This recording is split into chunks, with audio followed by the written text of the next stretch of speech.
The counties of Isiolo Tana River and Siaya have been ranked as the top 3 counties flouting procurement laws in the country.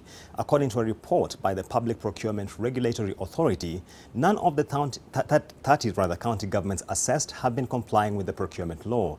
The authority also ranked National Museums of Kenya and the Circle Societies Regulatory Authority among the corporates that have not submitted their procurement records. Lillian Kiarie with more details on that story.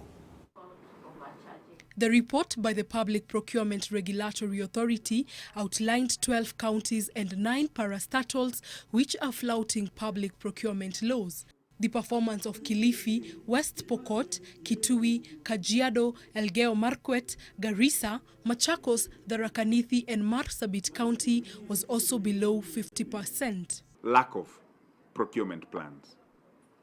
2, non-adherence to the procurement plan. Narok County was the only one ranked as partially compliant with a score of 80.3%, while 17 other counties, among them Mombasa, Kwale, Nyamira and Meru, were ranked as marginally compliant. You want to give preference to persons with disabilities, to women, to disadvantaged and marginalized sectors of our community.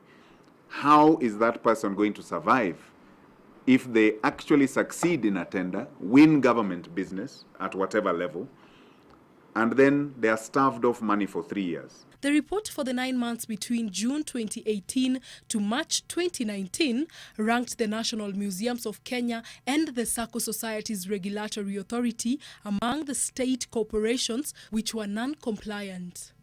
The audit, which only involved 30 counties, saw some of Kenya's richest counties missing out. This include Nairobi, Nakuru and Naivasha. The authority now says that they will include this in the next financial audits. Lillian Kiarie, NTV.